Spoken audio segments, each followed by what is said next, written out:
So now the Jets have had major investments in their linebackers. You got Quincy Williams and you have Jamien Sherwood. Quincy Williams, $18 million this year. Connor Hughes, how does this impact Quincy Williams' contract going forward? Yeah, well, 1 year left. Quincy Williams is $18 million total. Like, not this year. He's $18 million total. Yeah, sorry. Sherwood's a lot more. Sherwood's getting $15 million a year. So you know Quincy's turning around and be like, hey, I'm the all-pro. I mean, you flip on the film. I think Quincy's the guy that you notice. You see him making plays. You're like, who's that guy? You know, so he's going to be looking around and be like, I want that money. What do you mean? And then the Jets do need to decide how much money. There's only so much salary cap space to go around. How much money do we want to invest in the linebacker position specifically? That would be a lot of capital to be putting into just that one position when you're still going to have to end up paying Quinnen Williams again. You're going to have to pay Sauce Gardner. You're going to have to eventually play Will McDonald, Jermaine Johnson. There's not all of that cash to go around, so they're going to have to decide. And plus, this scheme, it's going to be very different from what they're asking the linebacker to do from what Robert Saleh and Jeff Ulbrich asked Quincy Williams to do. That defense last year was attack and go, go, go. Now it's going to be much more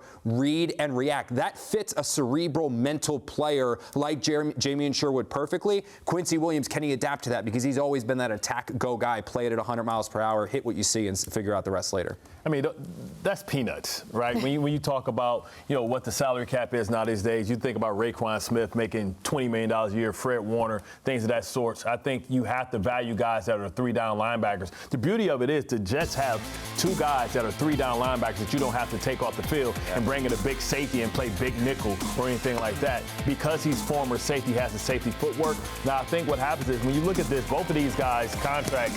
Okay, well, let me stop that. Is that for your peanuts, Colin? Yeah. No, it's actually my security system. I hope ain't nobody breaking in my house. But anyway, what it is when you look at it, both of these guys can play three downs, but, I had the same type of contract coming in as undrafted free agent. I went to a 3-year deal in between with the Ravens, so I stayed with them for 7 years, and then I got my biggest deal here with the Jets. So that's kind of what they do. This is a prove-it deal for both of these guys. I think Quincy's already proven himself, and he's going to be on the market, and the Jets are going to have to bump him up to $18 million.